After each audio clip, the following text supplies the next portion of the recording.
Welcome to Pound for Pound ATL, arguably the best place to get facts and opinions on your Atlanta Falcons.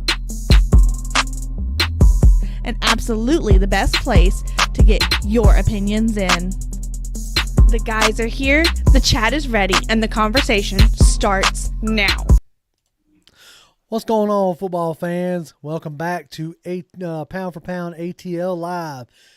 As always, man, joined by my main man, Toby D. What's going on, Toby? Man, ain't nothing, man. We doing it old school again tonight. Yeah, we are. Family, Mike does. Yeah, we hold it down. You know, they got important work life, and me and you old heads, you know, we got ours already just kind of leveled out. You know what I'm saying? But no, man, I don't. I'm trying to, you know, keep it bright side, so to speak. Keep it sunny side. But obviously, we lost on Sunday, and lost in a very Falcon fashion. You know, at one point in time, we led as much as by 10. You give up all this stuff we're going to get into in greater detail. I'm just kind of hitting the highlights. You know, you come out of the half and you give up a kickoff return, which really, you know, changed the complex of the game. And then you give up just a weird Hail Mary falling down, should have been a sack type. Like those two plays right there, when those two happened, I was just like, oh, yep, we're done. Yeah. We're done. And because it was just like weird play timing. You know, you come off of a week where your defensive coordinator gives, you know, in a lot of ways, I know, like, we can give him crap about it, but he was saying what a lot of people felt. And I know he said a lot of what I have wanted to say to media, so I'm not going to sit here and blast him for saying what he said.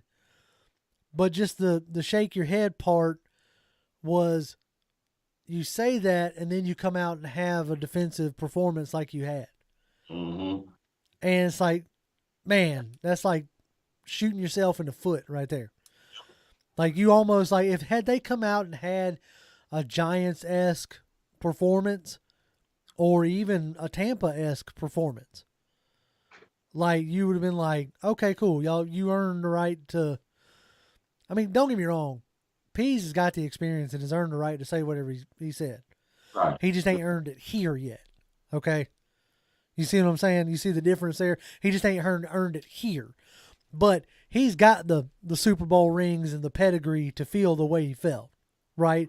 To have that Nick Saban-esque press conference, but to have that press conference and then come out and have a defensive performance like you had just really makes you shake your head, you know. You know, makes you really almost feel like maybe the players relaxed a little, like in a sense of, all right, man, Dean's got our back, you know, and almost like that. I'm going to be real interested to see how that accountability holds up. Right. That was preached all off season. You know, like if I'm Dean Pease, I'm walking back in that locker room going, y'all made me look stupid. Yeah. You know what I'm saying? Like I basically poured my heart out up there and y'all going to turn around and do this. You know, if I was Pease, I'd be upset. Like big time, you know, so, but all that being said, like, I think you finally got to see what they're really wanting this offense to be. And not just because they scored 30 points. I'm not talking about that. It's like it was something I noted at the end of that game-winning drive in New York. I said, it looked like Matt Ryan, something had finally clicked. Yeah. On that game-winning drive. And I thought to myself, I said, I really hope this carries over. Because this could be that light bulb moment of, okay, fine, I'm just going to trust it. Like, you know, we also got to think, in a sense, you know, this is for the first time in his, not for the first time, but for the first time since 2011, listen to me, since 2011, this is the first time he knows for a fact he ain't got Julio no more. Right. So it may take him a couple games to really let that sink in, really sink in. Yeah. Like Julio ain't in the building. Julio ain't on the sideline. He just ain't there no more, right? So that game-winning drive, it looked like something clicked. You saw him making crisper throws. And so I was hoping that was going to carry on, and it did. Yeah. Ryan balled out. Straight up. You can't, I say you can't. That loss wasn't necessarily on Ryan. That loss was a full-on team loss. Yeah. What I mean by that is every phase of the game failed you in that game. Defense failed you. Special teams failed you by giving up a special teams touchdown. And the offense failed you in being able to milk out the clock. Right. Right. Okay? My wife was like, oh, well, they scored 30 points. And I'm like, yes, I get it. They scored 30 points. But that didn't matter because you gave up 34. And you had the ball with time left on the clock. And you couldn't eat the clock. Mm-hmm. So in that aspect, the offense failed. So that was a complete team failure on Sunday. Yeah. Straight up. I love the 4 touchdowns. I love the hat trick by Patterson, which all this stuff we're going to get into because, Muddy, if it wasn't for Patterson, we wouldn't have had an offense. Yeah. So I love every bit of that. It was fun to watch. Yeah, they had a situational football breakdown. I mean, everything that happened in that game was all situational football. You can't give up a touchdown like that going into the half leading. This is your second game where you've actually gone into the half and you're leading coming out and you give up a touchdown like that. And I think really that was the momentum shifter for the whole game for the Washington football team. That gave them a lot more confidence coming out of the half. But you can't drop 4 picks. Oh, man, come on. That's situational football again. I mean, Taylor pretty much handed you 4 gifts and you dropped all of them. Mm-hmm. And then you basically let a team come out and play backyard football is what I call it, because a lot of them throws that Taylor made were lobs. Yeah. And it was a wing and a prayer. And it just so happened that his prayers continued to get answered because we couldn't do anything to deny any of them because we kept giving up silly stuff that we shouldn't have given up. And if you take 3 of them touchdowns away to special teams and 2 of those touchdowns that were basically lobs, the one up to J.D. McKenzie, he went all the way to the other side of the field when Michael Walker was chasing him when he should have been out there in the flat trying to deal with J.D. McKenzie, but we'll get into that too. He just lobs the ball up over his head, and J.D.'s right there to catch it and takes it in and dive like Superman for a touchdown. I mean, that whole game, man, the refs calling, some of them was questionable. Because you think about if the refs called that pass interference, which it was clearly pass interference, dude was dancing with Ridley in the last quarter. Mm-hmm. Not call it. They picked the foul up and said, no foul on the play. Yeah, right. Like, wow, y'all got to be kidding me right now. But that's how things go with the Falcons, man. They just don't always get the calls going their way. Yeah, definitely on that. They definitely like you can call it, us, hometown biased all you want to, but there are definitely times now I will say this, the roughing the passer from Chase Young that extended that play or extended that drive and negated a interception from Ryan. You could call that ticky-tack if you wanted to. That was a little bit of dramatics on Ryan's part to crumple like a soccer player, you know what I'm saying, or an NBA guy, He did a little bit of flopping on that one. So we got the call there. Maybe in a sense that's why they picked up the other flag later on, I do honestly believe that refs do that. Like if they realize they messed up a play, they'll try to give you one back in a sense. Right. At least that's the way I've kind of always seen it. But yeah, like I said, there was a lot of that was complete team breakdowns. The blocking did get a little bit better. As far as PFF grades, our boy Mayfield took a step back, but that's okay because he was dealing with a much, stiffer defensive line. I think we only gave up 1 sack, if I'm not mistaken. Get one. Yeah, so, we're getting better there. So I look for it to continue. One of the things that really concerned me is, and we can get into this now, and we'll use this as the last part of our opening salvo. But the one thing that's concerning me right now is the play of Calvin Ridley. Yes. That is like super concerning to me. He's not playing like he thinks he's a number one. Right. And that is, and I ain't talking about just the drops. Drops were plaguing everybody. Right. from Kyle Pitts to Hurst. I mean, everybody had the case of the yips on Sunday. But the fact that it really looks like Ridley is not looking for contact at all, looking to avoid it at all costs, it seems like.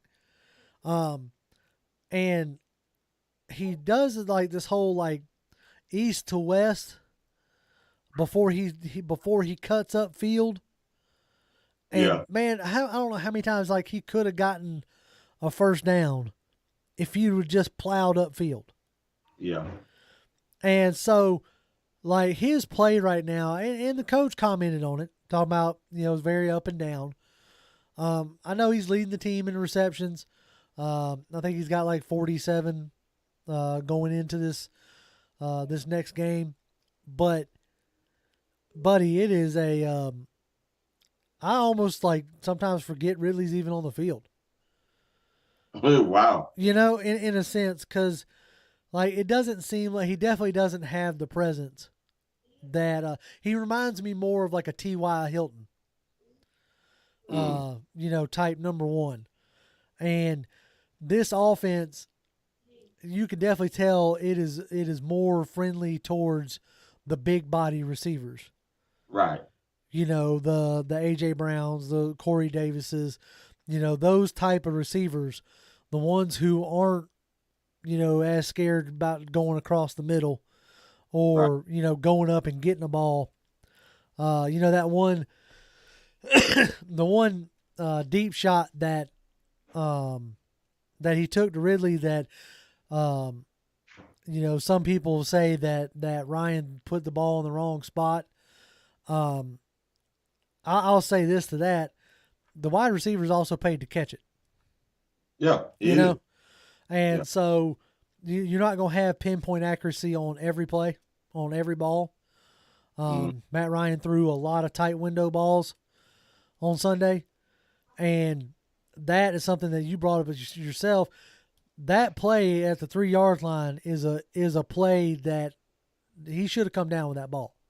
Yeah, most definitely. I mean, Julio Jones has done, and this is where I said, if you look at all the throws that Matt Ryan made to Ridley, they were Julio Jones throws. Right. And Julio Jones comes down with those throws 95% of the time. He lands on his back, the ball is still in his hand. And the one where he had the cradle catch when he was going toward the 3-yard line, Julio has made that catch. He did not score a touchdown off of it. If you want to check it out, you can go to that 2019 game against Carolina Panthers. Matt Ryan got clocked in a 5-wide formation, and he threw a deep pass to Julio Jones, and he had that same over the head cradle catch and caught it at the 2-yard line. Yep. He just scored a touchdown. Yep. Now they scored eventually, but all of those throws, they practice them throws, Doc, because that's what Matt Ryan knows how to do, and he's used to doing it. That's why you see Pitts and him working on those throws where he used to have Julio Jones be able to post up on a player, and Julio would be able to jump up and extend and catch it. And they've done this catch many times throughout the season with Pitts. Pitts just hadn't got comfortable with it yet. Yeah. But eventually he will. I think so. And it's not just Jones. I mean, as far as Pitts is concerned, how many times has Matt Ryan thrown an elevated ball to Tony Gonzalez almost at the goalpost? Mm-hmm. Like that was Like, it was almost automatic. Now, granted, this is Tony Gonzalez, but, this is supposed to be, your generational. And I say that fully aware that this is only Pitts' fourth game. Right. And I still think that stuff's going to come with time. I like the fact that they are starting to do it. Like, the first couple of games, you were like, okay, are you going to work Pitts in or not? Well, you finally started to see it really at like I said, man, that fourth quarter of the Giants game for our offense was a turning point. Yeah. And because in that fourth quarter, Matt Ryan went to Kyle Pitts a couple times in crucial moments. Mm-hmm. And then in this game, he was targeted 9 times. Ridley was targeted 13 times. You see what I'm saying? Sure. So right there, that shows you that in the grand scheme of things, Matt Ryan has made that decision that Kyle Pitts is his, number 2, if not number 1 option. Yeah.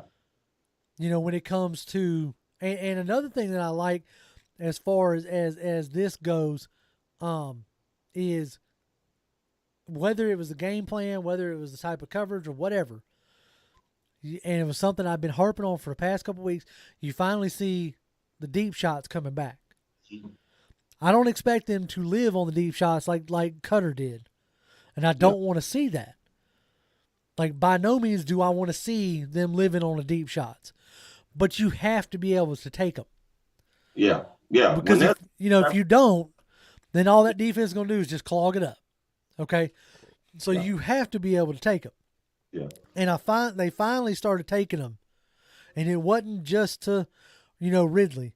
It was deep shots to Ridley. It was the 47-yarder to Cordell Patterson. It was a deep shot to Pitts. Yeah.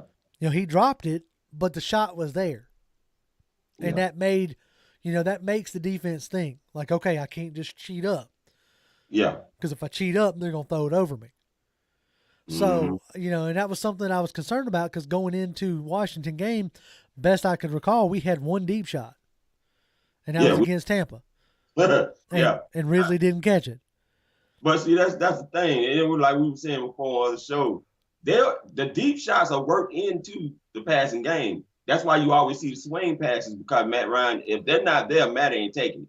Right. But I knew this game because of the amount of man coverage you were going to see in this game. This would definitely be a game where you were going to take it. And they blew that coverage on the back end with trying to figure out who was going to take Patterson because he was still trying to really still take him serious as a running back. But I think after what you've seen these past 4 games, if you're still not taking Patterson serious as a running back at this point, you're going to continue to have problems being able to stop this man. 3 touchdowns in this game, that was insane. I'll go ahead and call it. Like I, out of all people, owe Mr. Cordell Patterson, Mr. CP84, an apology because, like, I just, like, wrote him off as a returner. Yeah. And maybe a gadget player. Like, I never once thought in this whole time, even watching him in practices, even watching him at the Mercedes-Benz that day we went down there, I never thought that he was going to be as integral a part of this offense as he has been. Yeah. And for people who want to talk about, oh, well, Matt Ryan just has to get, comfortable, whatever, with whoever. Oh, it takes Matt Ryan a season to get comfortable. No, it don't. Yeah. It don't take him. He just has to know that he can trust you. Yeah. Like, you have to show him that he can trust you, and that's it. And by making plays is how you show him that you can be trusted in crucial situations. Yeah. And Pitts is starting to get that. I almost feel like Ridley's starting to lose that. Because more times than not, he's coming up shaking his head or, whatever. So it'd be interesting to see how the rest of this season plays out. But that's the opening salvo. So let's jump into the chat, which is popping off, as we like to do every week. Melvin Emery says, what's up, fellas? And the Pound for Pound family. What's going on, bud? Fred Butts is in the building. What's going on, Fred? Same thing with Kojak Nantucket and Donald Farrell. All right. Woon Carter's up in here. What's going on, Woon? Glad you up in here tonight. Michael Walker and Donald Farrell. Donald Farrell said game changer, and I think he was talking about that kickoff when we got there. Your boy Deezy says, yo, sad to see Oliver out. He was heading for a great season. Yes, we hadn't gotten into that, but, man, that was a gut punch. And I never thought I'd say that about Isaiah Oliver, but, you know, you could see that the defensive play, like, took a dip when he come off the field. Like, he had really found a home in, you know, Dean Pease's that money role, that star role, that rover, whatever you wanted to call it. You know, that patrolling the flats and, you know, coming in on blitzes, and like he had really found a home doing that. And so it really sucked to see him go down. Michael says, Pease put them in position to make plays. The players didn't execute. That's the thing. Like you said, 4 drop interceptions. One of those could have changed the game. Yeah. You know, like one of those. Tony Lambert says, for the life of me, I can't figure out what TJ Green was doing on that touchdown he allowed. Did he not see the ball? Yeah, he couldn't have. Like, you know, he didn't think it was coming. He thought, I can almost assure you that in his head, his mental clock went off, and they were like, oh, they must have gotten sacked or something. Mm-hmm. And then all of a sudden, boom. And he should have been. Yeah, he should have been. He should have been. His feet and fell down trying to get to him. Yep. So, yeah. That's it. Melvin says, Cordell Patterson deserves a max deal from the Falcons, hands down. What I'm curious about with Cordell Patterson is how long can he keep this going? And what happens when the defenses go, okay, this is who we have to stop. Good. You know what I'm saying? Because as you say, that should open up for, you know. Yeah.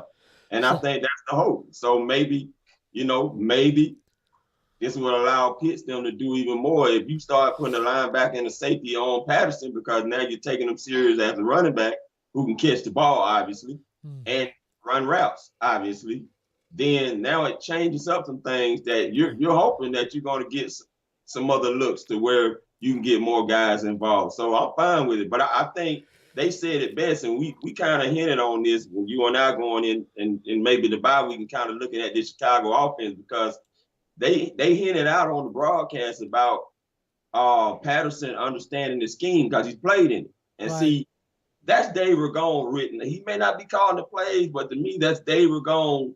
This scheme has his name written all over it. That's something that's something you've brought up, and that's something I want to investigate more of. Yeah. Because it makes sense.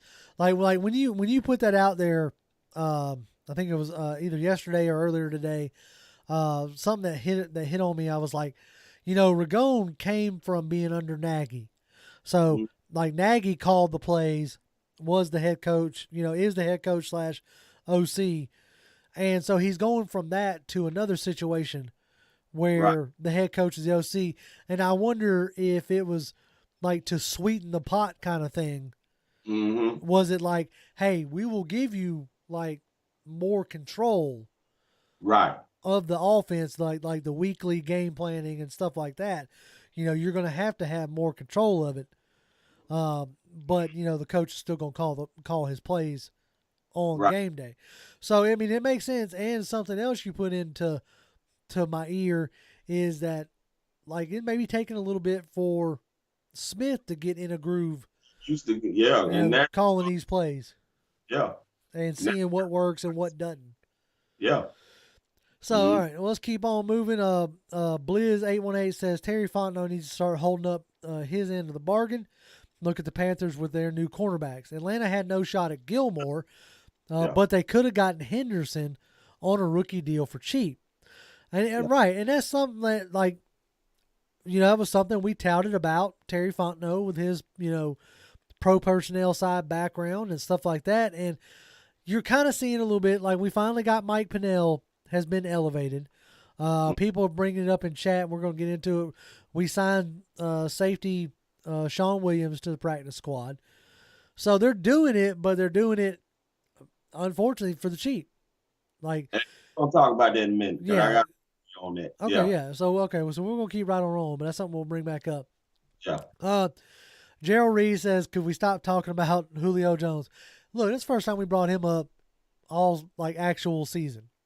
But it was brought up with just a point that, like, it needed to be made, like, to make the point. So I'm not harping on not having Julio Jones here. You know, that ship has sailed, and I'm done with it, you know. King 7 says, Patterson is our Alvin Kamara, no doubt. He's been pulling the offense. It's scary because he's as much as balled out, and we lose against the team that is as bad as us is scary. That is kind of like man had a hat trick and we still lost. You scored 30 and we still lost, you know. So yeah, I agree with you there, King. He also follows it up with Matt is forcing it to him like Julio, and Rid is not a big a guy. He's shifty. He's not big.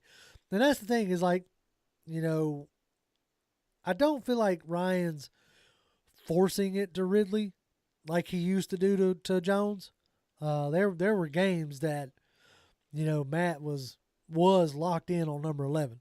Right. I don't think he's that way yet, and I don't think he'll get that way if he keeps playing like this, straight up. I don't think so. No. Let's see. Wallace Smith is in the building. What's going on, Wallace? I haven't seen you in a bit. Glad you're here, brother. Smart Rye says Calvin is just a good wide receiver, not great. We're going to find out this year if he's good or if he's great. Like this is his time to shine. Like his mantle, like flat out. Tony Lambert says Calvin plays football like he's petrified. As soon as he touched the ball, he wants to go down or run out of bounds or run sideways. He says it's disgusting to watch. I don't know how to discuss. It does upset me, you know, in that sense. Like, I get it. You're more of a finesse guy, but man, come on, you know, go for the first down. That's my big problem there. Let's see. Your boy says, hopefully Sheffield can come in and play slot at the same level or better than IO was doing. It's going to be interesting because both him and Josh Andrews are traveling across the pond. Neither one of them has been elevated yet.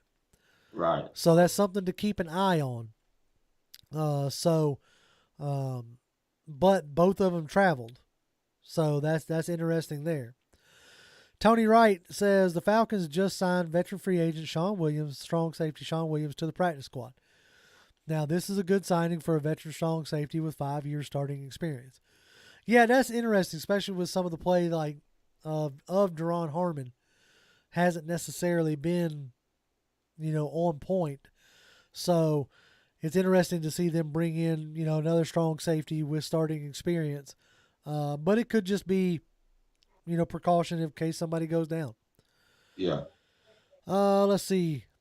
Khalil Hunter says Ryan has to be finer with his passes when passing to Ridley, Russell Gage, and OZ, Tajay Sharp. I don't know what you mean by finer, because you know Matt Ryan was he was on point pretty good on Sunday. Ridley had in his hands, hit Ridley dead in the hands. Right. So I mean, more than that, Doc. Right. I don't know how much more you want out of you know, Ridley, or not Ridley, but Ryan. If he continues to play like he did on Sunday, this offense will finally be okay, you know. Somebody, okay, there it is, Fred Butts. I was about to say, somebody tipped us $2 and I didn't see it. Fred Butts tipped $2, which we appreciate. He goes, I think Arthur Smith finally unlocked the offense. I think they're starting to get into a groove for sure, you know, and which, as we said before, takes about 3 or 4 games. You know, this is a new regime. Everything else, like everything's new about it, right? So I suspect, you know, hopefully by the end of the season, we're no longer talking about the effectiveness of the offense as far as, you know, when is it going to be there? Let's see. let's keep on rocking. Tom Snow said Matt Ryan had a 92.4 score for the week of 4. I think he had one of the higher ones, if not the highest one. Maybe Mahomes probably outdid him, but yeah, he was up there as far as his effectiveness. Let's see, keeping on rocking. Dave says, I want Jalen Hawkins to eventually take over at the strong safety spot. I think you're gonna. I mean, with Isaiah Oliver going down, there's a chance that you're going to start seeing more of Hawkins. And if he's not squarely in the doghouse, you might see more of Richie Grant finally as well. But we'll see how that goes. Let's see here. Jameel Huggins says Michael Walker should be a starting outside linebacker. Michael Walker should definitely be getting more snaps. In my opinion, anybody over Steven Means. Because if I have to see that little crow hop thing one more time that he does, oh my God. I'm like, what are you doing? Hey, Doc. They feel real good about Steven Means. I mean, I don't know why. Seeing what they want to do, I still don't quite see it. But I tell you this, I'm not gonna lie. I definitely can tell it's a want for a veteran, right? And that's what you can definitely tell. That's what Pease wants. At least right now, the first quarter of this season, like it might change after the bye or what have you. Especially if they lose. I'm going to go ahead and call it. If they lose, I'm going to start a full-on, like, you're going to start seeing on Twitter and everywhere else, like, hashtag youth movement. Because, I mean, you know what I'm saying? Because, my gosh, it's if you're going to be a bad team, let's at least see what we got on the roster outside of these one-year deal veterans. So, I want to, like, if it starts going real south, I want to see every young player we got and see what they actually got. Let's see here. All right. So that's kind of the most of the chat there. Yes, people talking about. Dave says this tight end nonsense is just that nonsense. Kyle Pitts will morph into a wide receiver in the Calvin Johnson mold. I don't know about that. I mean, I think he's going to stay a tight end. But I think he is going to, as the season goes on, it's going to, his production I think will definitely pick up. Something that I was pointing out on Twitter, like Travis Kelce had a horrendous rookie campaign. Rob Gronkowski, I don't think he got his first touchdown until like week 4 or week 5. Same thing with George Kittle. So it's not, that big a stretch to me. But you're starting to see it come on, and you're starting to see the focus shift, not, to Pitts or in Pitts' way. And what it told me is that, like, he had the second most targets in Sunday's game. Yeah. Now, he only caught 4 passes, but they're trying to get him in, more involved in the game. He's getting the targets. I mean, there's no doubt about that. He's getting the targets. It's the red zone or lack of red zone targets I would like to see him get. Now, I know Matt Ryan was trying his best to get him some targets in that Giants game. And Matt is still trying to figure out what exactly him and Pitts are together. So they're still trying to figure that part out. And, it's gonna take some time, a little bit more time than what I anticipated, but it's much faster on a much faster track than it was with him and Austin Hooper. I can tell you that. Right. I think they're going to be on a much faster track of getting it together before the end of the season. Now I'm hoping maybe around that 8th game is where you really start seeing those two, provided they both are able to stay healthy, getting into that 8th game, where you see them two really being able to get going. But one of the positives out of this thing, we talked about on the preview show, based on what we knew about the defense, you got this Washington football team giving up 27 out of 46 third down that have been made on them, and the Falcons came in 10 of 16. That is pretty doggone good against a team. Exactly what you needed to do with a team struggling on third downs, and that's That's one of the key signs of a good ball control offense. Because if you can't hike it up in the third down category as a ball control offense, meaning being able to extend the drives, then you're going to have a hard time, buddy, trying to run any clock out when you can't extend drives. And to their third downs is going up exponentially. Right. There's two things that I'm very encouraged with, even to this point, even to being 1-3. There's two things that I'm encouraged about. One is third down efficiency, and two, red zone efficiency. Mm-hmm. I think we're 8 for 10 for touchdowns in the red zone or something of that nature. Yeah. So, like red zone efficiency had been an issue for a while. Now, can we get to the red zone? Like, we need to still figure that part out. Right. But once we get there, we're having a real good success rate. And that is a very, very welcome sight. Let's see. Robert Bennett says, Toby and JR, can we get Tyler Davison off the field? Plus means they are not it. You might get your wish there, Robert. Like I said, we elevated when we put Isaiah Oliver and the punter Cameron whatever. When we put both of them on IR, one of the moves is they elevated Mike Pennell. Mm-hmm. And he is a true like nose tackle, like run stuffer, like clog in the middle. So I'll be interested to see if he comes in and takes over for Tyler Davison. Because Davison hasn't been very, very effective, him or Steven Means. So I know that they like Means out there for his body size. I know that was one thing that Ted Macchio, the outside linebackers coach, had said. But I would like to see, because one thing they brought up was, especially about our fan favorite JTM. They're talking about, because he went from a defensive tackle to an outside linebacker. Right. That was a big swing in body size adjustment for him. And so, and like assignment, like what you're supposed to be doing. So I'll be interested to see if he can start, gaining their trust as well. The coaches said that's what a lot of this on the defense seems like. Yeah. It really seems like, these guys are having to, really gain the trust of the defensive coaches. Right.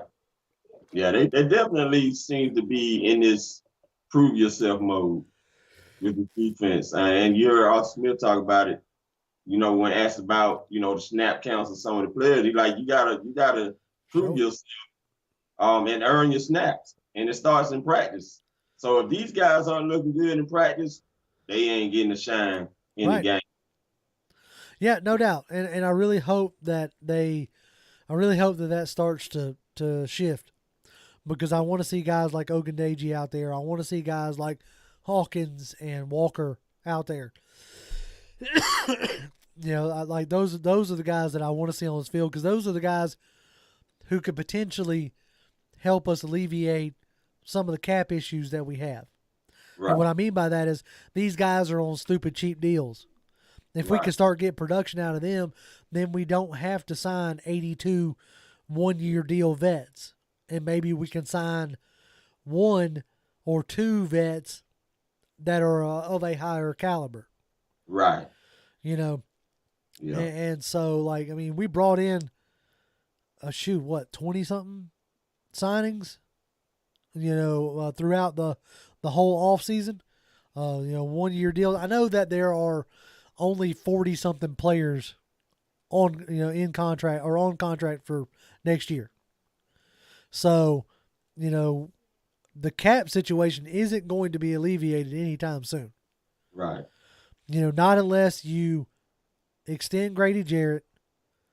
Not unless you got to figure out how you're going to redo Matt Ryan's deal. Because you're not going to go in with a $49 million cap hit on him next year.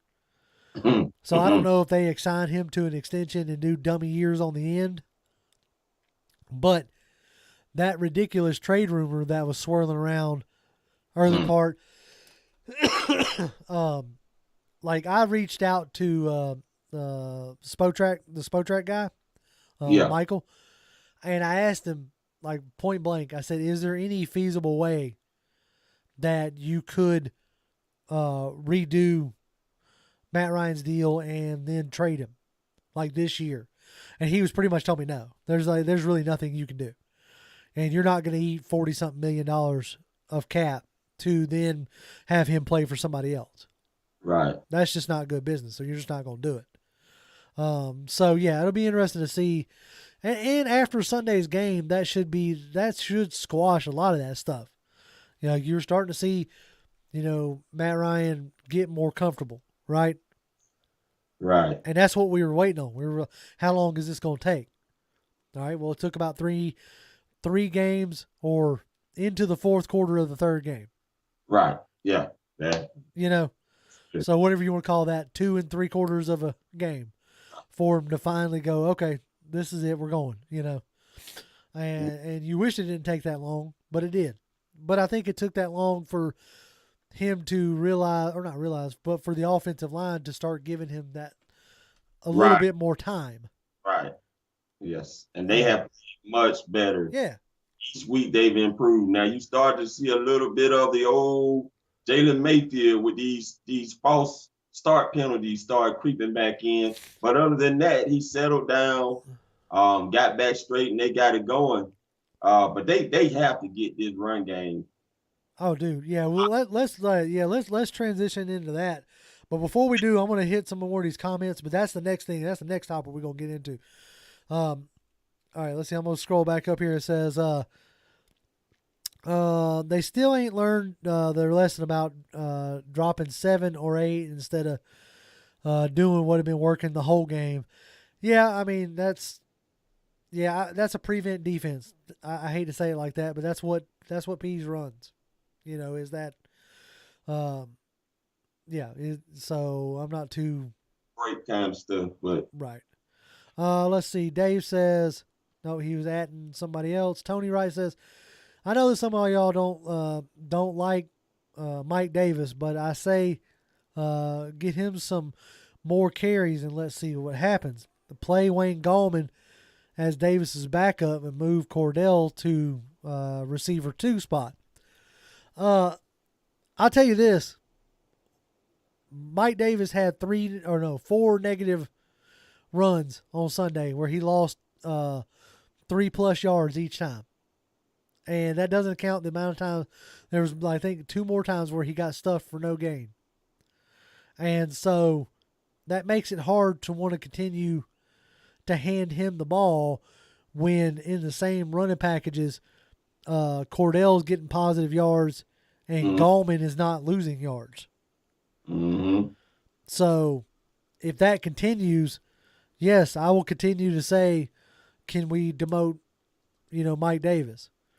Granted, he was one of those guys that I was skeptical of, coming into this offseason, but everybody assured me that, he was a dog and that, we all saw the quad squad and everything else, but he's getting stopped now.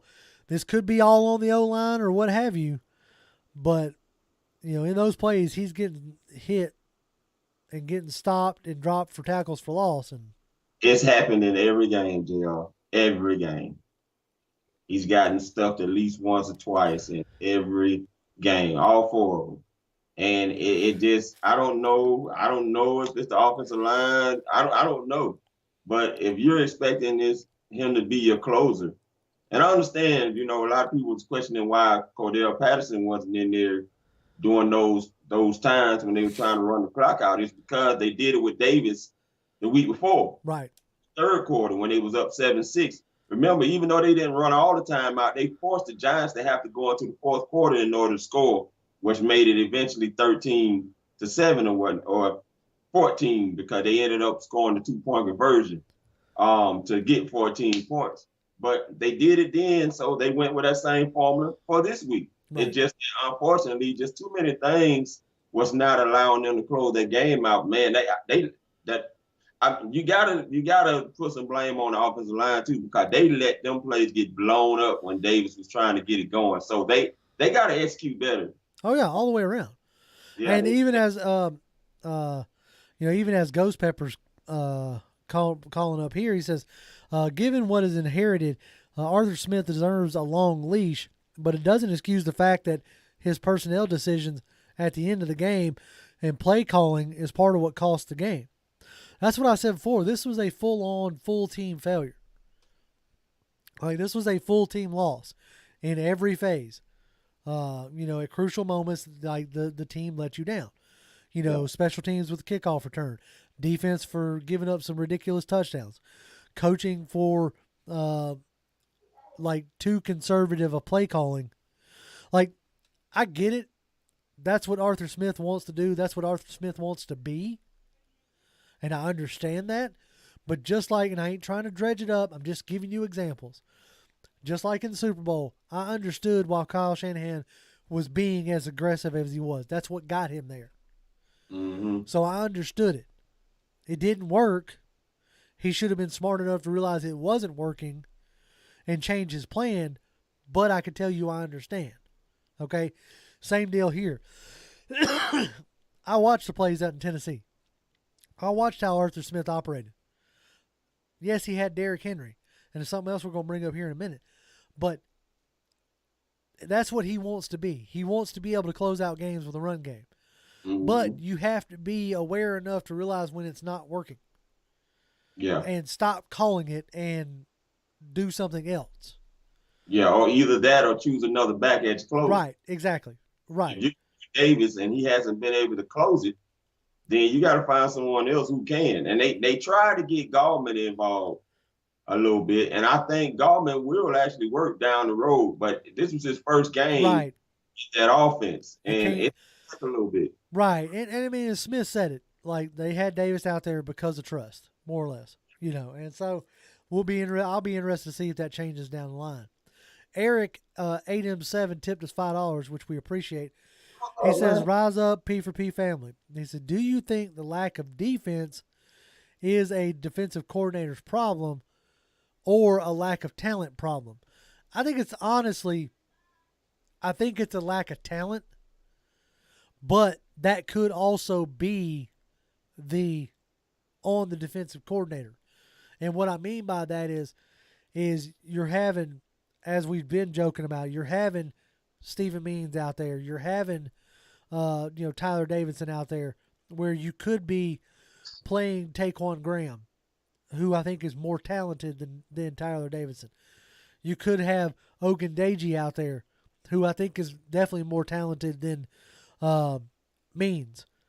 Like, you could have Michael Walker out there, who might get some more run with Isaiah Oliver being down. So, so in that aspect, I would say that it looked, you could put that at the defensive coordinator, on the defensive coordinator making those decisions of who he has out there. But yes, there is a lack of talent right now, but we all knew that. Right. We were hoping, man, y'all gotta forgive me. I got a scratch in the back of my throat. Well, I hate those. I hate it when you have them scratches back there. It's like you can't do nothing but cough. I see it. And the thing is, like, I know y'all gonna laugh at me, and y'all be like, "Oh, JR, you can't be serious." But until this mic comes on, I don't do a ton of talking. And so when this mic comes on and I start talking, it's like my vocal cords are like, "What are you doing, guy?" like we ain't done this all week, and now it's what you want to do. So anyway, that's neither here nor there. So y'all have to forgive me on that. But yeah, you could have, Richie Grant out there. You could have Darren Hall out there. Like, you could have had Darren Hall out there instead of TJ Green. And maybe that's something they have going forward. Who knows, right? Let's see. Trying to catch back up here. I jumped down to the tip as we do. All right. Let's see. Okay, we're gonna go right here with Cindy. He says, yes. Cindy says, yes. Like I've been saying, this was our 4th preseason game. And, that's, to me, we said it in the offseason. It's about, like, we'll give you a fair assessment after the fourth or 5th game. Yeah. And I think after the bye, we'll have a very clear picture of what this team is going to be. Tom Snow says, the way they talk about Richie Grant in interviews, it's almost like he is struggling with retaining the information that they are providing him. And it may be so. Dean Pease has already come out and said that, apparently he was throwing too much at him, all of them, to begin with, and he's had to pare it down. So hopefully, hopefully before too much longer, they'll have these guys on the field. They'll feel like they're comfortable and won't be, won't. What's that? Yeah, now I'm saying they won't be thinking so much, man. Because you can kind of tell that Deion Jones is still thinking a lot on the field. Yeah, and he's being asked to play in a much different way. Right. Than he's played the whole time he's been in the league. So it's going to be an adjustment period. Same thing with Foye. King 7 says, Cindy, he's been outplayed also. Okay. He's talking about you blame the defense, but not Matt Ryan. How you go?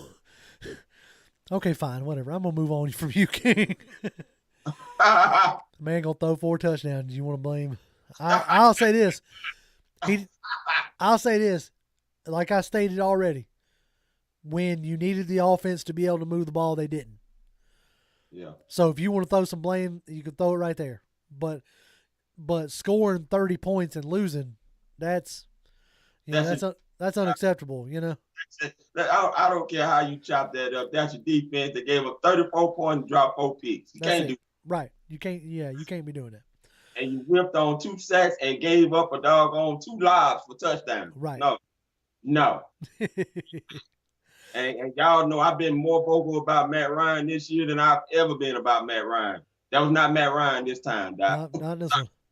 I'm sorry. Let's see. B Strong says Gallman needs more touches. I think he does, and I think he'll start to get some. I think he earned some more snaps with powerful runs he had in that game. I think he kind of Smith say you gotta earn your snaps, right? So I think Gallman has earned a few more looks. Wallace Smith says, JR, it looked like it's been on the side running behind Mayfield and Matthews' side. Oh, when the plays got blown up. Oh, yeah, it was. Yeah. Yeah, it definitely was. Like those plays were getting blown up on Mayfield's side. Mayfield's still learning on the job, as we've been saying. You knew you're going to take the lumps. I kind of hope that they stick with him myself. Unless he has another just absolutely like Philly type game where he's getting Matt Ryan killed. But there was something they liked about him. That's why they drafted him. So I hope they stick with him. I think it's his job to lose right now. I think so. Terribly bad. I think Josh Andrews is Tevin Coleman. You remember how Tevin Coleman, he had the job first as the lead back. Yep. And he got hurt in that second game with a rib injury. He got hurt against the Giants in the second game, and then from that point on, Devontae took the role and never let it up. Right, exactly. This is a similar situation where Jalen is going to get better and better at it, and I don't think he's going to look back, to be honest with you. Yeah, I think so. I think he's going to continue to get better. Like, I don't think they wanted to throw him in the fire, but when Andrews went down, they didn't have a choice. So, and now that he's in the fire, you might as well let him get forged. Yeah, exactly. And that's B Strong says Matt Ryan can still go deep. Yeah, of course he can. Like, I didn't think that was an issue. Like, is he going to have the time to go deep? Is he going to have the protection to go deep? And what I was starting to get more worried about is it looked like he was a 14-year vet who was seeing ghosts. That was the part that was concerning to me early on in the season. Like, if he starts to trust that O-line, then maybe maybe we'll finally get something going, Right. Right. And so let's see. Anonymous said, "Shake my hand." People still blaming Matty. We wasted one of his career days. Ain't that the case? I think I saw something about Matt Ryan had like the most losses of a quarterback who, scored 4 touchdowns. Yeah. Yeah. Or something ridiculous like that. I was like, yeah, of course, that's a Falcon stat. That's right. That's on brand, as they say. So Bubba Gum says Patterson needs to be running back 1. I agree, but I also I want Patterson to still be that wild card. See, I just don't. Patterson is asked to do so much more, and he can't be the running back 1 because of that. I mean, that's a coach. Well, what I want to see right now is I want to see them take Patterson off of kickoff or kick return duties. I just don't. I don't know if they're going to do it. I'm not saying they're going to. I'm telling you what I would like to see them do. Yeah. Go ahead and put Avery Williams back there, or Williamson back there, and just let him handle both kickoffs and punts. Yeah. And if you're gonna, if Patterson's gonna be this valuable on offense, I'll tell you this: he's looked a lot better on offense than he has as a kick returner right now. So I would much rather have his dynamic self there. So Ghost Pepper is he's talking to somebody else. Okay, I'm gonna let that happen. Let's see. Bubba Gump says, "Put your foot in the ground and get upfield." I'm sure he's talking about. I don't know who he's talking about there. Maybe he could be talking about a lot of people right there. Yeah. Let's see.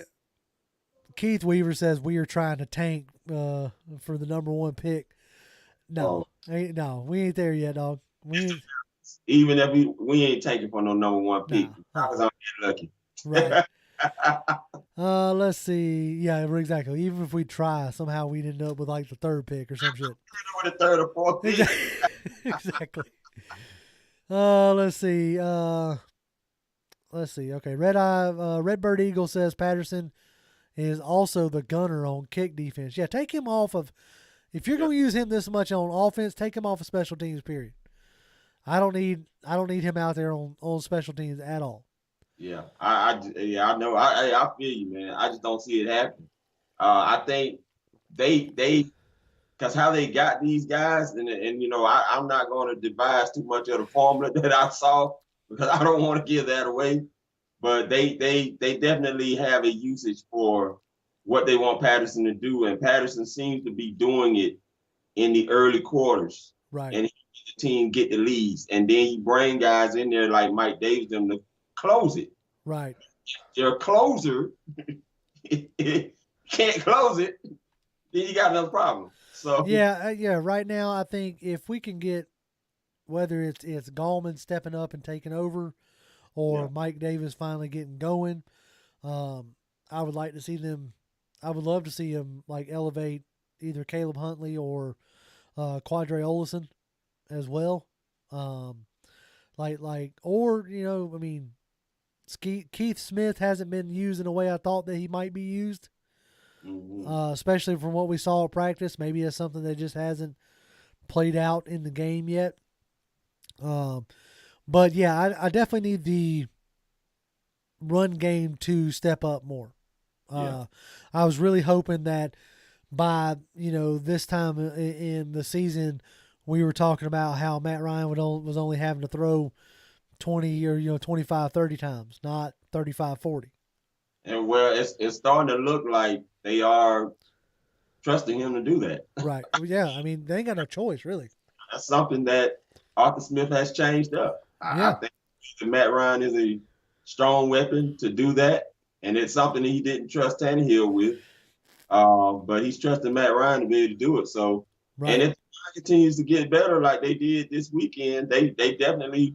It wasn't what we want to see, but it looks like they are focused on being able to throw the ball more if they can. I mean, I hate to say it, but well, I mean, I guess they're gonna really use the swing passes and dump offs as an extension of the run game, which I hate. I mean, I ain't gonna lie to you. I hate that. I hate when I hear it. Every time I hear it, even like especially like you hear it a lot on Saturdays, right? When you're watching college ball and you have some air raid offense and they're all over here talking about how they use the screen passes and all these short passes as an extension of the run game. That just grates my nerves. And here I am saying the same thing about the Falcons, and it just grates my nerves because I want to be able to, like, what I want is, and what I think we're eventually going to get, but I think we're going to need a dynamic back to get it, is I want to be able to line up everybody in the stadium, at home. Everybody knows you got to run the ball, and you can run the ball. But see, that's what you're trying to do when Right. the team know you're trying to close games out. But you got to be able to execute and sit out. They know you're going to run the ball. They don't, because we don't care we got a 1-point lead. We're going to run the ball. Yeah. We're going to run the ball. But if your plays are getting blown up when you're trying to run the ball, that can't happen. Nope. And I don't know if it, like I said, I don't care if we spend the entire draft next year on just trench players. Yeah. Offensive and defensive. Yeah. Like that would make me happy. Yeah. But we are going to have to hit on these draft picks because, as Ghost Pepper is bringing up right here, you got $22 million in dead money next year. Mm-hmm. Or at least I think he might. I don't know if this is next year or what we're dealing with right now. But you got $22 million in dead money. And so, this is we're going to have to start hitting on these picks. And they're going to have to, start letting these picks play. Right, yeah. Because you can't keep, what are you going to do? You going to sign, Deron Harmon and Fabian Moreau and all these next year? No, man. You know what I'm saying? Don't even say anything like that, JR. No. Like I need to start seeing what you got in Jalen Hawkins. I need to start seeing what you got in Darren Hall. Yeah. Like can Darren Hall be opposite AJ Terrell? Or is he just a slot guy? So I need to start seeing this kind of stuff.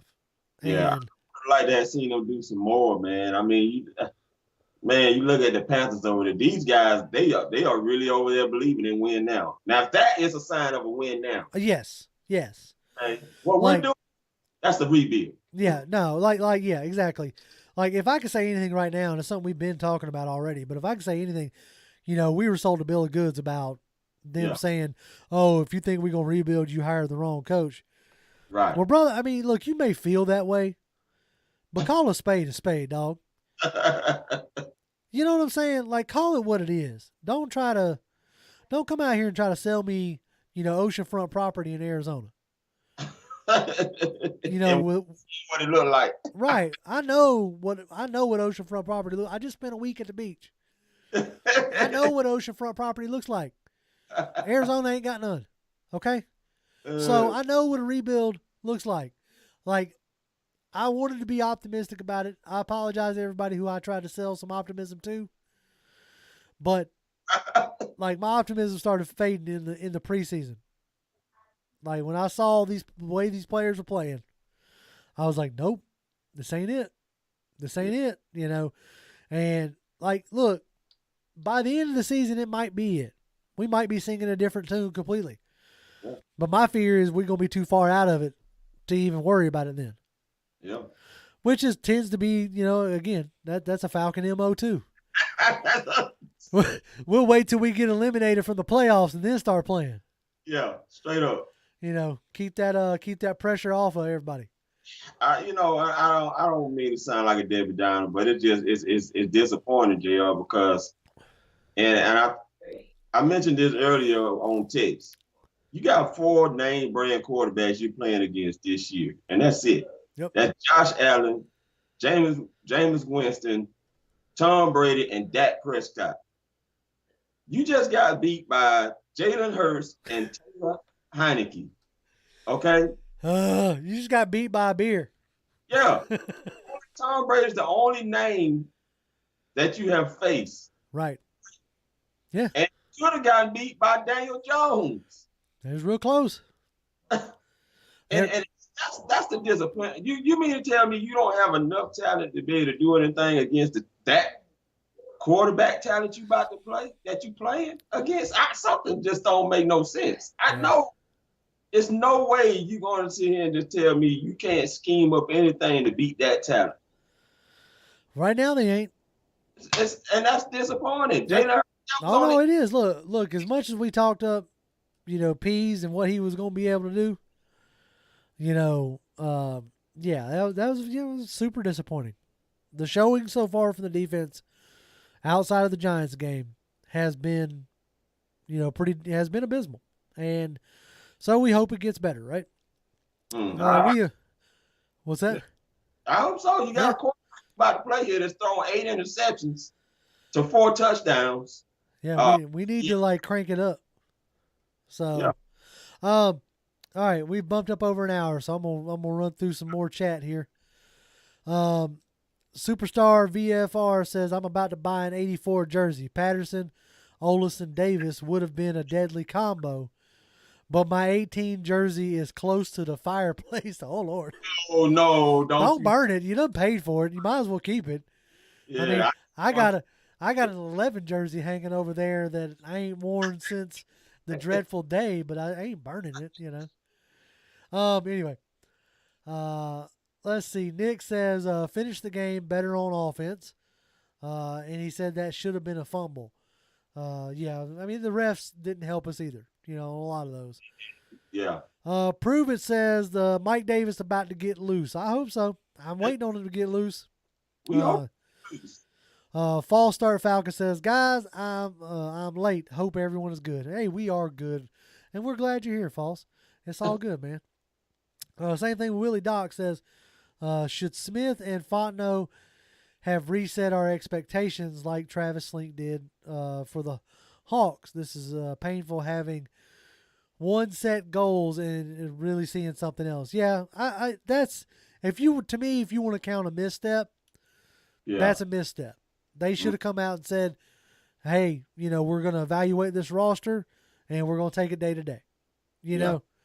Tony Rice says Frank Darby should get some playing time. I hope so. He was active. He didn't get no snaps, but he must be doing something right because he was active. Samuel Davis says these Falcons players have to be more consistent. Duron and Eric Harris haven't panned out. I wasn't expecting much from Eric Harris, but I was expecting quite a bit from Duron. I was expecting solid play, and I was expecting veteran leadership. Might be getting veteran leadership, but right now we're not getting solid play. He dropped the obvious end zone exception. I mean, he had his hands all on it and just, man. But we had some potential game changers had we have made. Oh, yeah. On some of them interceptions, man. But, hey. All right. Anonymous says, I hope by the end of the season, the teams we lost to are good teams because then I can't justify these losses. The Eagles are 1-3 right now. Yeah, I'm about to say the Eagles are looking like us, and I'm pretty sure the Washington football team isn't going to look much better either. Let's see. Hold on. Millie Mills is saying even that game too, JR. I don't know which game you're talking about, buddy. That was part of the conversation that I have missed. Let's see. Ghost Pepper says dead cap 2021 this year, $22 million, $15 million next year. So at least we get a little bit of relief, maybe. Let's see here. Antoine Wartime TV says no rebuilding, JR. We're going to the playoffs this year. All right, boy, you are far more positive than I am right now, and I give you credit for it, my friend. Well, that's about winning this game this week. That's right. Let's see. Nick says Mondays are the worst when the Falcons lose. Yeah. Mondays aren't no good. Well, I don't know. They're starting to become normal again because we lose a lot. Hey.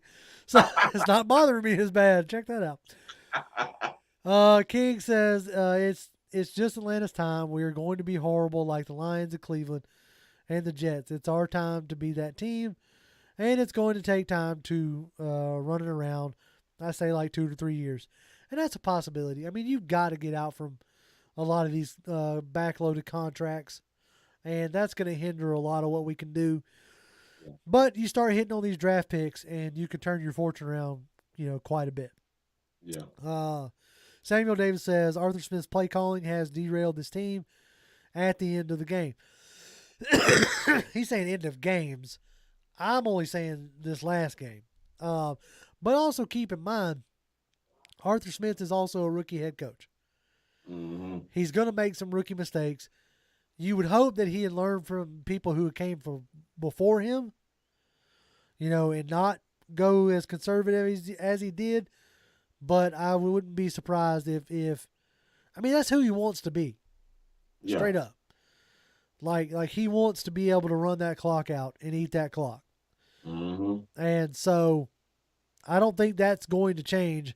You just hope that in games where the run game isn't necessarily working, that, he doesn't lean on it in crucial times. Right. And I think he'll make those adjustments. At least I hope he will. If he wants to stay around, he will. William Avery says, are we ready to compete this year? Not right now. But, it's not impossible to turn your season around. But, you have an uphill battle to climb. Yeah. So, all right. Millie Mills says, get me Desmond Ritter. Desmond Ritter played good.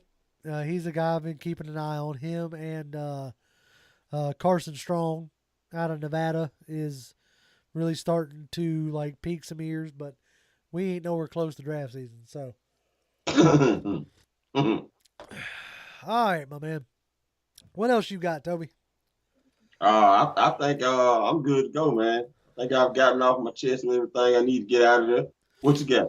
See, this is why we do this on a Wednesday, right? Because I need time to process it. I need time to chart the game like we do.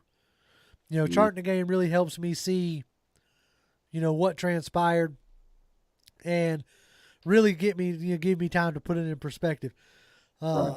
I do like if you want to talk about the bright sides of it, I like that Matt Ryan was gripping it and ripping it.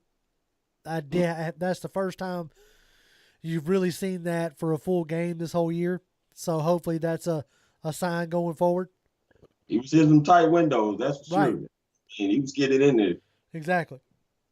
So that's encouraging for me.